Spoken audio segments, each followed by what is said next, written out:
لیکن ان تمام کو نکالنے کے لیے نعرہ لگا 5 تن پاک، تو اتنا بھی ہوش نہ رہا کہ حضرت خدیجہ کو بھی نکال دیا،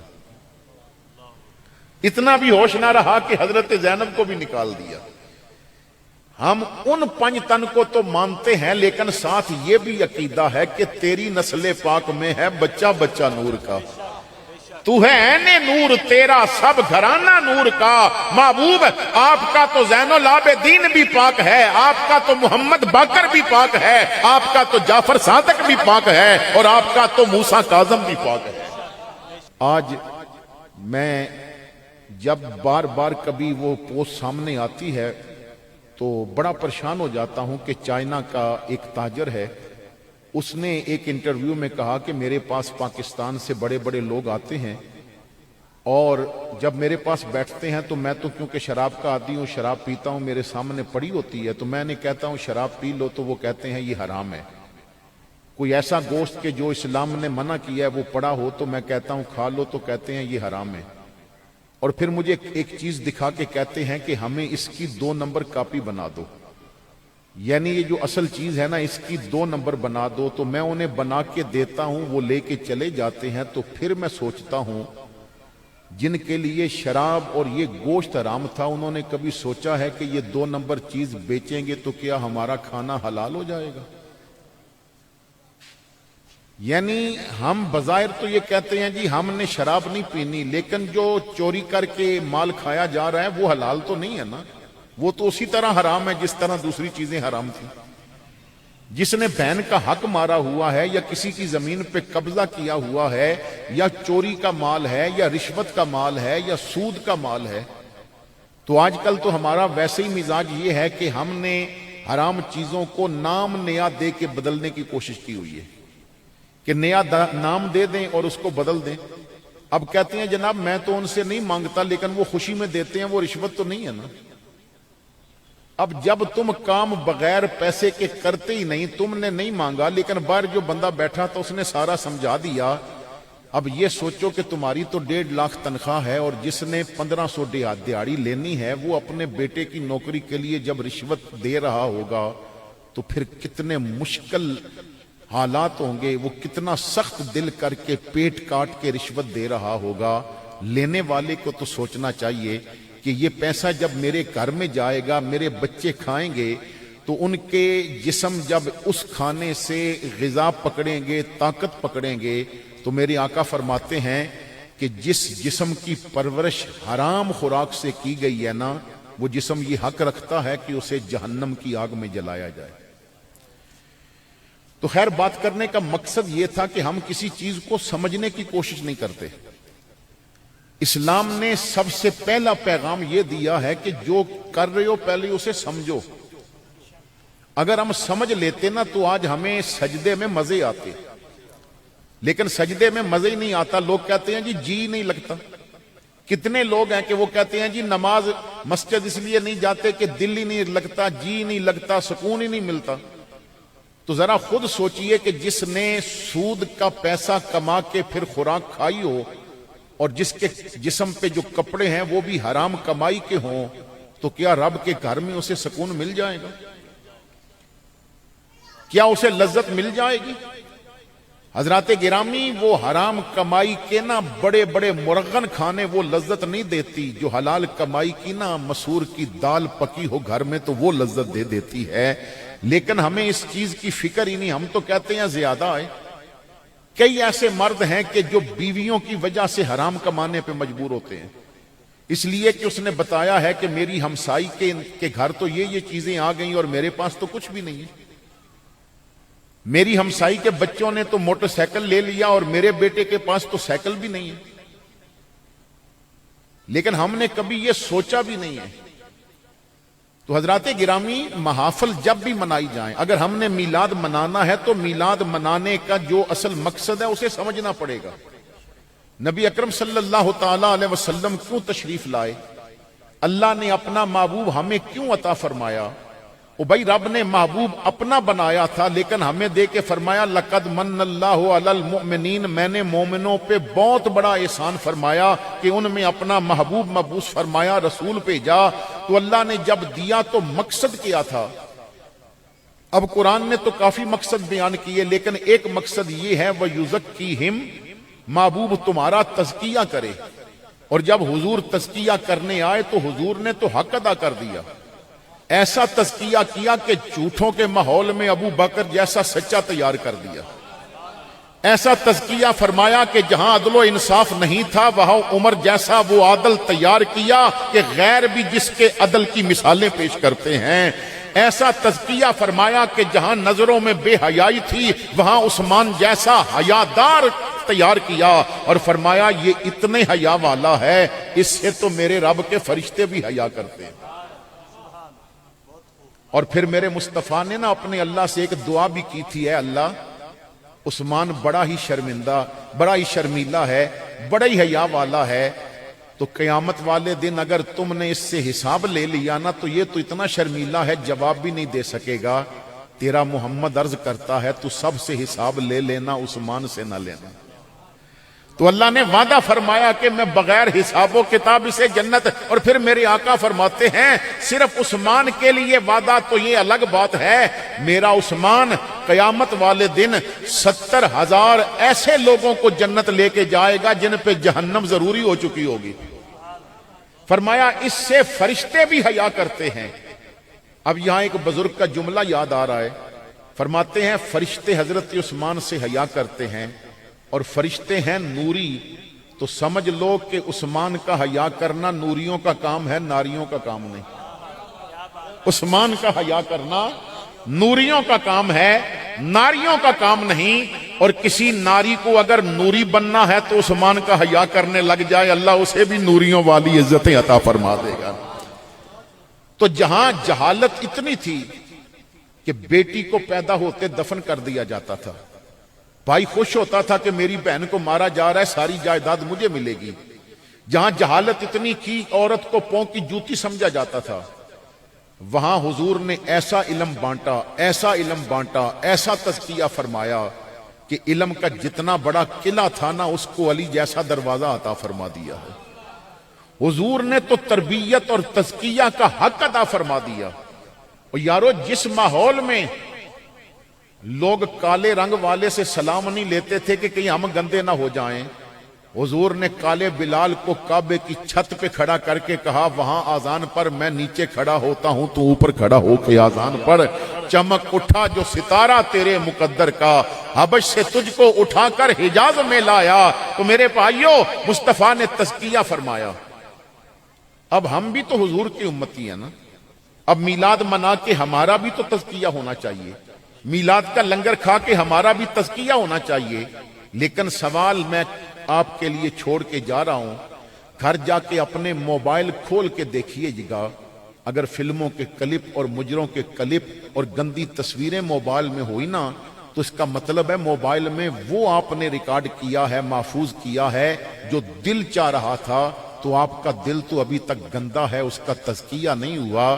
کبھی یار کے نعرے لگانے کے ساتھ ساتھ نہ ذرا یار کا کردار بھی اپنا لے تاکہ اندر کی گندگیاں باہر نکل جائیں، تیرا تن صاف ہو جائے، تیرا من صاف ہو جائے۔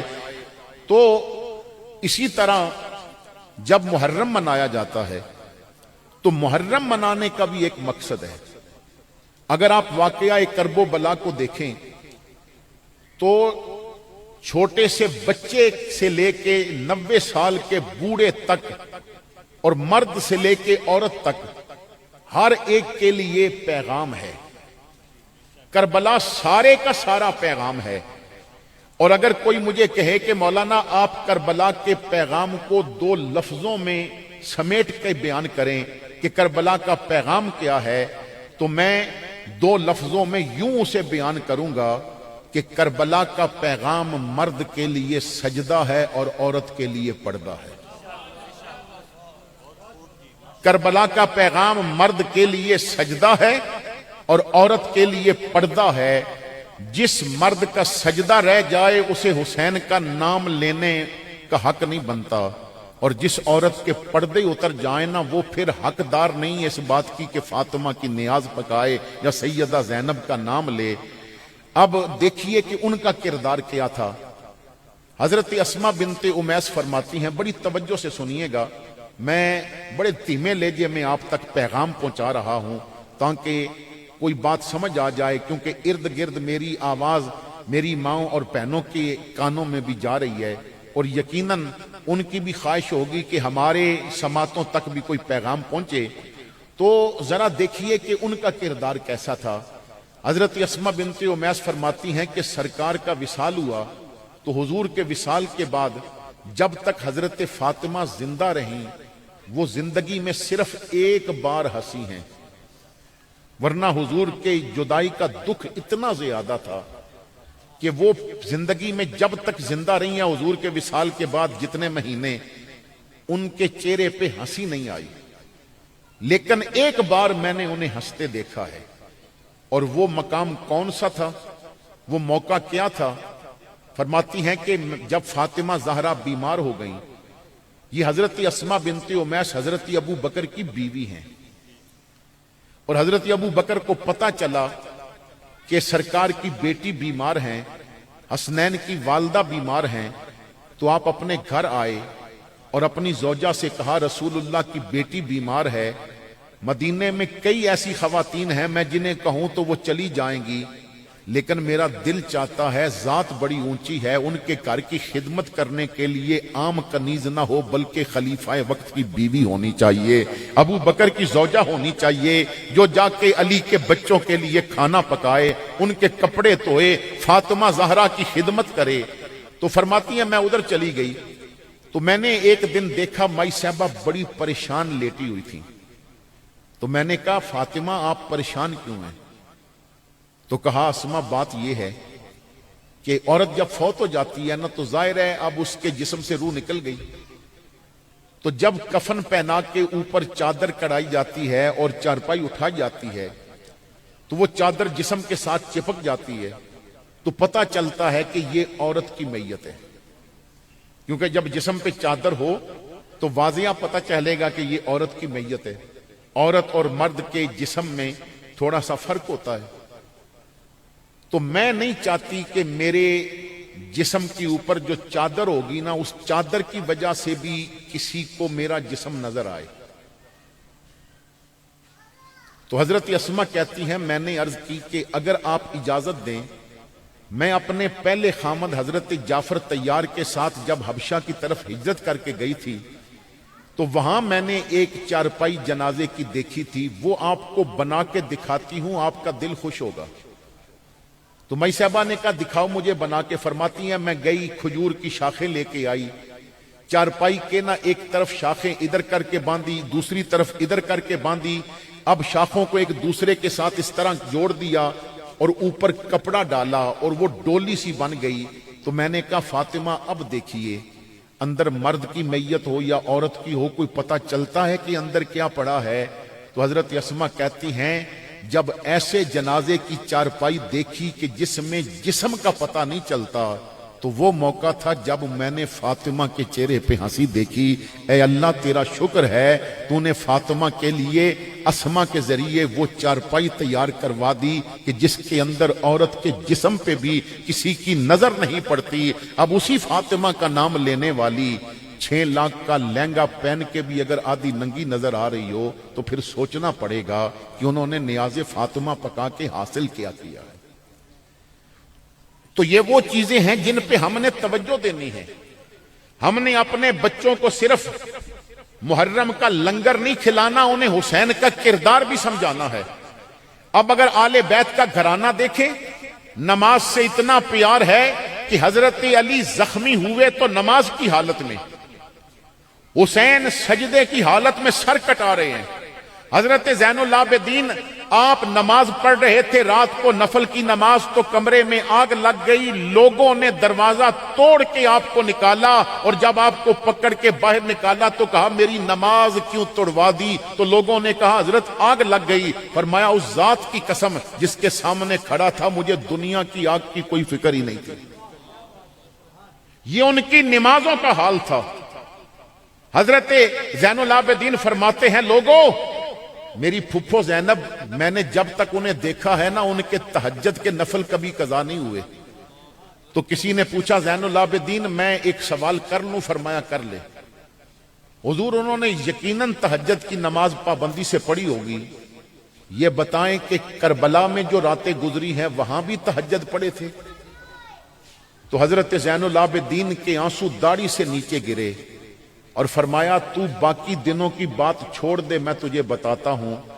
10 محرم کا دن گزرا، کربلا لاشوں سے بھرا پڑا تھا، ریت پہ خون ہی خون نظر آ رہا تھا، شہیدوں کے سر کاٹے جا چکے تھے، اور جب 11ویں کی رات آئی تو فاطمہ کی بیٹی اس رات بھی تہجد پڑھ رہی تھی۔ یہ ان کا نماز سے پیار ہے، اور قرآن سے کتنا پیار ہے کہ حضرت علی گھوڑے پہ بیٹھتے ہیں تو پھر بھی قرآن پڑھ رہے ہوتے ہیں، سیدہ فاطمہ چکی چلا رہی ہوتی ہیں تو پھر بھی قرآن پڑھ رہی ہوتی ہیں۔ تو جب ایسا ماحول ہو تو بیٹا پھر نیزے پہ بھی تو قرآن ہی پڑھا کرتا ہے۔ اب صرف میں ایک چھوٹی سی جھلک دکھاتا ہوں کہ ان کا اپنا قرآن سے کیسا رابطہ ہوگا جن کے گھر کے غلاموں کی قرآن پہ اتنی گہری نظر ہو، قرآن کا اتنا گہرا مطالعہ ہو۔ ذرا دیکھیے گا، حضرت امام زین العابدین رضی اللہ تعالی عنہ آپ نے وضو فرمانا تھا تو آپ کی لونڈی، آپ کی خادمہ جو گھر کے کام کرتی ہے، وہ پانی کا برتن لے کے آئی۔ اب آپ بیٹھے تھے تو جب برتن قریب لے کے آئی تو وہ برتن اس کے ہاتھ سے پھسل گیا، چھوٹ گیا، تو وہ حضرت زین العابدین کے سر اور چہرے پہ لگا۔ جب سر اور چہرے پہ لگا تو سر اور چہرہ زخمی ہو گیا۔ برتن تھا، پیتل کا ہوگا یا لوہے کا ہوگا، تو وہ جب لگا نا تو سر اور چہرہ زخمی ہو گیا۔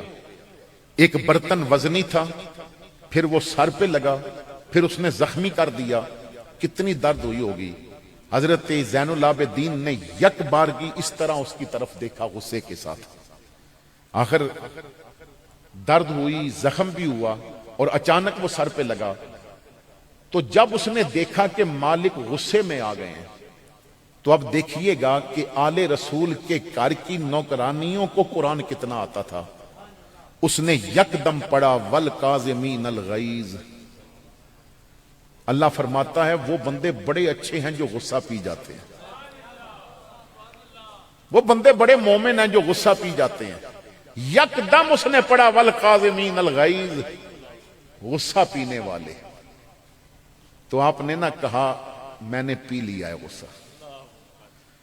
اور دیکھو غلاموں کی قرآن پہ نظر کتنی ہے اور مالکوں کا قرآن پہ عمل کتنا ہے، غلاموں کی قرآن کا مطالعہ کتنا ہے اور مالکوں کا قرآن پہ عمل کتنا ہے۔ غصے سے دیکھا ہی تھا، اس نے کہا والکاظمین الغیظ، اور آپ نے فرمایا غصہ پی لیا۔ جب اس نے دیکھا نا یہ تو قرآن کا حکم مان رہے ہیں، تو اس نے پھر پڑھا والعافین عن الناس۔ وہ جو غصہ پیتے ہیں نا وہ لوگوں کو معاف بھی کر دیتے ہیں، صرف غصہ پیتے ہی نہیں معاف بھی کر دیتے ہیں۔ تو آپ نے فرمایا میں نے تجھے معاف بھی کر دیا، غصہ بھی پی لیا ہے، معاف بھی کر دیا ہے۔ اس نے جب دیکھا یہ تو قرآن پہ اتنا عمل کر رہے ہیں تو پڑھا واللہ یحب المحسنین، اللہ احسان کرنے والوں سے محبت کرتا ہے۔ اب اس کی نظر کا کمال دیکھیے، ان کا عمل کرنا دیکھیے کیسا کمال ہے۔ فرمایا غصہ بھی پی لیا، معاف بھی کر دیا، چل تجھے آزاد بھی کر دیتا ہوں، یہ احسان بھی کر دیا ہے تجھ پہ۔ تو دیکھیے کہ غلاموں کا قرآن کا مطالعہ کتنا ہے اور مالکوں کا قرآن پہ عمل کتنا ہے۔ اب جس کا بیٹا قرآن پہ اتنا عمل کر رہا ہو اور وہ میدان کربلا میں روئے اور قرآن تو کہہ رہا ہے صبر کرنا ہے، یہ تو ہو ہی نہیں سکتا نا کہ حسین نے اگر رونا ہوتا تو کربلا جانا کیوں تھا؟ حسین تو وہ چٹان بن کے کھڑا ہو گیا کہ قیامت تک ہر دور کا یزید زور بھی لگا لے وہ چٹان نہیں ٹوٹ سکتی جو اسلام کے سامنے اسلام حسین نے کھڑی کر دی ہے۔ اس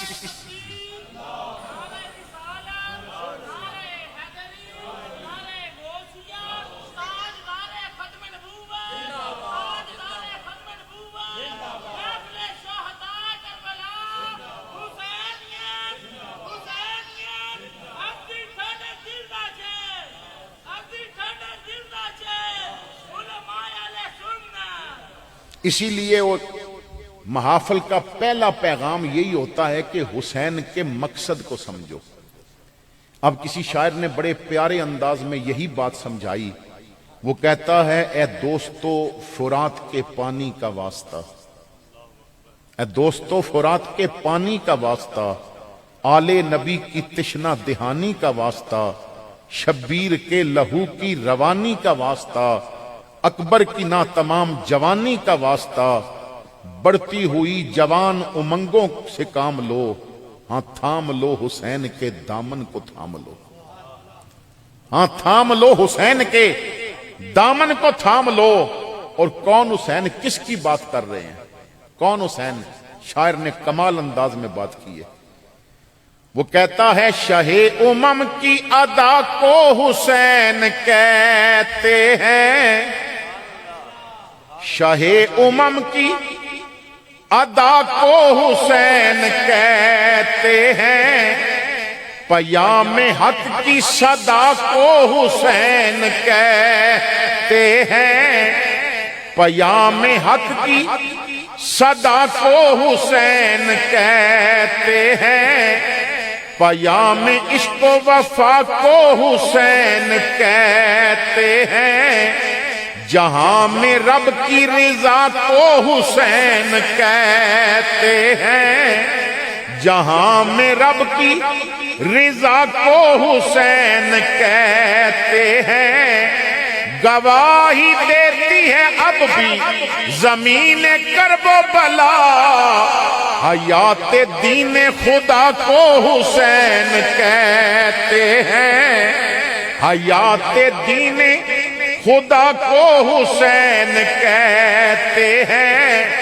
شاعر نے کمال کر دیا کہ لوگ پوچھیں گے کون حسین، کتنا تعارف کراؤ گے؟ آؤ میں تمہیں آخری بات بتاؤں، کوئی جو پوچھے تو خورشید بس یہ کہہ دینا، کوئی جو پوچھے تو خورشید بس یہ کہہ دینا، فنا کو چھوڑو بقا کو حسین کہتے ہیں، فنا کو چھوڑو بقا کو حسین کہتے ہیں۔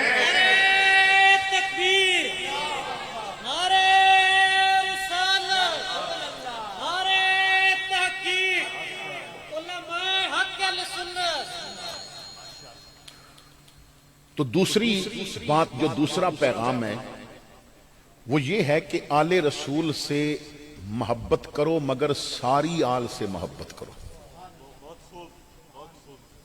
یہ بڑا ضروری پیغام ہے کہ ساری آل سے۔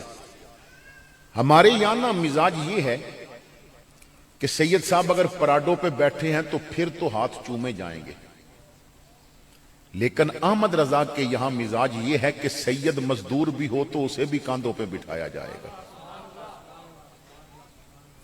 میں اس واقعہ کی طرف نہیں جاتا، لیکن سید مزدور تھا اور احمد رضا نے اسے کاندھوں پہ بٹھایا تھا، اس لیے کہ سید کا ادب خون رسول کی وجہ سے ہوگا۔ اگر غریب سید ہو تو اس کو چھوڑ دیا جائے، یہ تو نہیں نہ ہوگا۔ پھر یہ بھی یاد رکھیے کہ اگر آل رسول کا ادب کرنا ہے نا تو اس بات کو یاد رکھنا پڑے گا کہ اگر تمہیں ان کا کوئی کام پسند نہیں تو تم کہو میں ان کا نام نہیں لیتا، تو یہ تو بات وفا والی نہیں ہے نا، کیونکہ جن سے محبت ہو ان کی باتوں کو قبول کیا جاتا ہے، ان کی باتوں میں سے نکتہ چینی نہیں کی جاتی۔ اعظم چشتی نے کہا تھا محبوباں تے نکتہ چینی جیڑا کرن تو باز نہیں ہوندا، اصل منافق جانی اس نوں او جھوٹا پیار جتاوندا، تے سانو دسیا عشق دے مفتی جیڑا مڑ مڑ اے فرماندا، اعظم جتھے دل لگ جاوے اتھے عیب نظر نہیں آندا۔ حضرت مولا علی نے نا اپنے ایک بیٹے کا نام ابو بکر رکھا تھا، تو محبوں کو چاہیے کہ اپنے بیٹوں کے نام بھی ابو بکر رکھیں۔ حضرت علی نے اپنے ایک بیٹے کا نام عمر رکھا ہے، ایک کا عثمان رکھا ہے۔ حضرت امام حسن نے اپنے ایک بیٹے کا نام عثمان رکھا ہے۔ حضرت موسیٰ کاظم نے اپنی بیٹی کا نام عائشہ رکھا ہے۔ حضرت غوث اعظم کی پھوپھو کا نام عائشہ ہے۔ یہ نجیب الطرفین سید ہیں، ایک طرف سے حسنی ہیں ایک طرف سے حسینی ہیں، اور کمال یہ ہے کہ اگر اہل بیت کے آپ شجرے پڑھو تو ہر دوسری بیٹی کا نام عائشہ نکلے گا، صحابہ کے پڑھو تو ہر دوسری بیٹی کا نام فاطمہ نکلے گا۔ کیا ان کی محبتیں ہیں؟ اہل بیت کے گھر سے ابو بکر نام کے بیٹے نکلتے ہیں اور صحابہ کے گھر سے علی نام کے بیٹے نکلتے ہیں۔ بھئی ای کو ختم کر دیں۔ تو یہ ان کی محبتیں تھیں۔ پھر میدان کربلا میں اگر آپ نے آل بیت کو سلام کرنا ہے تو حضرت زینب کا نام تو لیا جاتا ہے۔ اول تو بات یہ ہے کہ نام نہیں لینا چاہیے۔ ہمارے جو پرانے بزرگ تھے نا، وہ حضرت خاتون جنت کو صرف مائی صاحبہ یا خاتون جنت یا جان آمد کی راحت یا حسنین کی والدہ کریمہ کہا کرتے تھے۔ آج تو نام لے کے مناظرے ہو رہے ہیں نا۔ لیکن میں جو بات بتانے لگا ہوں کہ کربلا میں حضرت زینب کے ساتھ ان کی سکی ہمشیرہ حضرت فاطمہ اور علی کی بیٹی ام کلثوم بھی موجود تھی، ان کا ذکر نہیں کیا جاتا۔ پھر نبی کا خاندان تو کہا جاتا ہے، لیکن پتہ ہے نبی کا خاندان ہے کتنا؟ ہمارے یہاں تو نعرہ لگتا ہے دل کی ٹھنڈک اکھ دا چین یا حسین یا حسین۔ نعرہ تو آل سنت کا یہ ہونا چاہیے تھا دل کی ٹھنڈک اکھ دا چین یا حسن یا حسین، تاکہ دونوں کا نام آئے نا۔ اب کسی شاعر نے حضور کے خاندان کا تعارف کرایا ہے کہ حضور کا خاندان ہے کون سا۔ وہ کہتے ہیں کہ 7 پھولوں سے معطر ہے گلستان مصطفیٰ۔ حضور کے جو گلستان ہے نا اس میں 7 پھول ہیں، 7 پھولوں سے معطر ہے گلستان مصطفیٰ۔ 3 بیٹے 4 پیاری دختران مصطفیٰ۔ 3 بیٹے 4 پیاری دختران مصطفیٰ۔ بیٹیاں چاروں ہوئی حضرت خدیجہ پاک سے اور 2 پیدا ہوئے شہزادگان مصطفیٰ۔ ایک پسر تھے بطن حضرت ماریا سے ابراہیم، یوں کھلا دنیا میں لوگوں بوستان مصطفیٰ۔ ایک بیٹی کا مبارک نام زینب پاک ہے، ایک بنام حضرت قاسم ریحان مصطفیٰ۔ ایک عبداللہ جن کو طیب و طاہر کہیں، ایک عبداللہ جن کو طیب و طاہر کہیں۔ مرحبا کتنا حسین ہے خاندان مصطفیٰ۔ اور 2 کی نسبت مل گئی جب حضرت عثمان کو، 2 کی نسبت مل گئی جب حضرت عثمان کو، کر گئی 2 نور والا دختران مصطفیٰ۔ کر گئی 2 نور والا دختران مصطفیٰ۔ سیدہ زہرا کی عظمت پہ فدا ہوں قلب و جاں، زوجائے حیدر ہیں یہ بدائے جان مصطفیٰ۔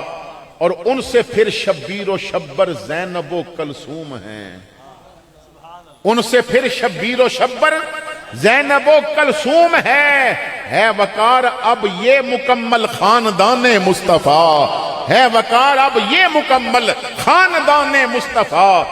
لیکن ان تمام کو نکالنے کے لیے نعرہ لگا 5 تن پاک، تو اتنا بھی ہوش نہ رہا کہ حضرت خدیجہ کو بھی نکال دیا،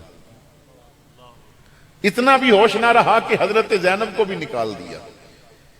ہم ان 5 تن کو تو مانتے ہیں، لیکن ساتھ یہ بھی عقیدہ ہے کہ تیری نسل پاک میں ہے بچہ بچہ نور کا، تو ہے عین نور تیرا سب گھرانہ نور کا۔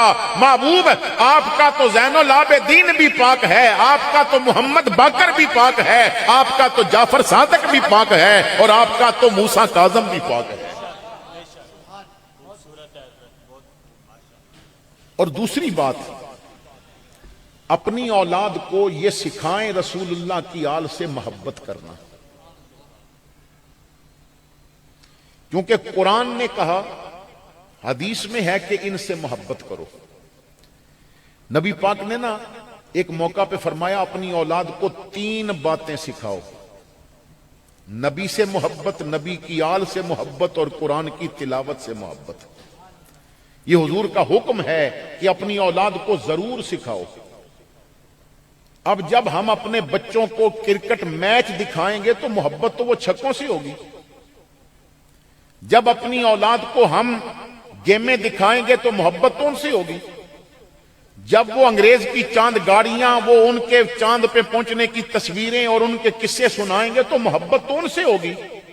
حضور فرماتے ہیں من احب شیئا اکثر ذکرہ، کہ جس کا ذکر زیادہ ہوتا ہے یہ دلیل ہے کہ اس سے محبت ہے، کیونکہ محبت ہو تو ذکر کثرت سے کیا جاتا ہے. اور ہمارے یہاں ڈراموں پہ بحثیں ہوتی ہیں، فلموں پہ بحثیں ہوتی ہیں، اور یہ اتنی بحثیں ہو گئی ہیں ہمارے یہاں کہ ہمیں ڈراموں میں روتا ہوا بندہ، اس کے رونے پہ ہمیں رونا آ جاتا ہے، اور سکا بھائی رو رہا ہو تو کہتے ہیں ڈرامہ کر رہا ہے.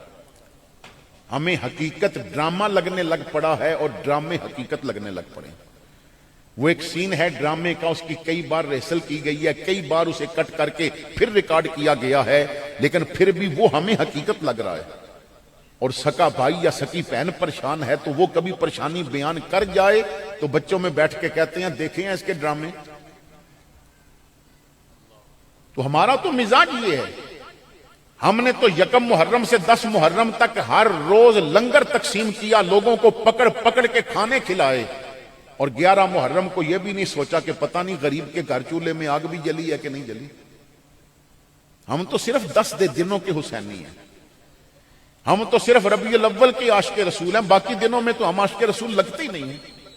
ہمیں کسی نے نبی کا غلام دیکھنا ہے تو مسجد میں دیکھیے ہمارے سر پہ ٹوپی ہوتی ہے، شادی حال میں تو ہم انگریزوں کے غلام لگتے ہیں.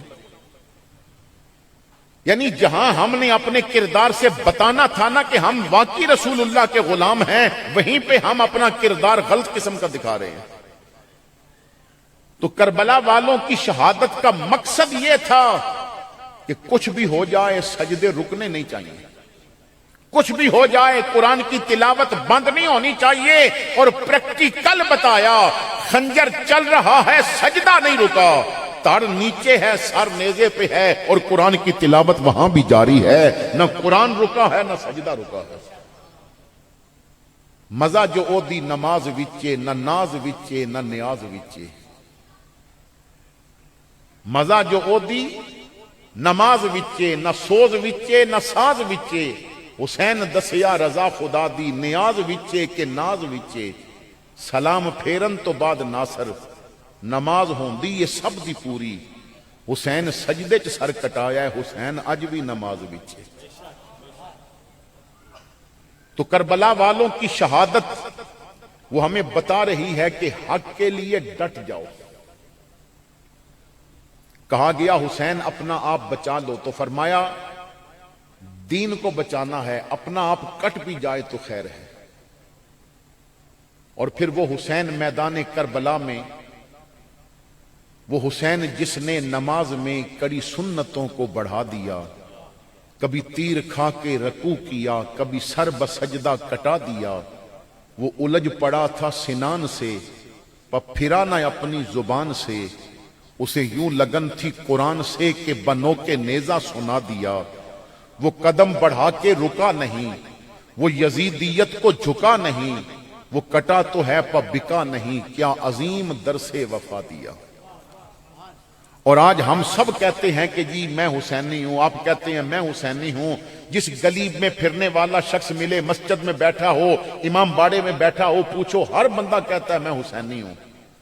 بھائی تم سارے حسینی ہو تو فجر کے وقت مسجدیں کیوں خالی ہیں؟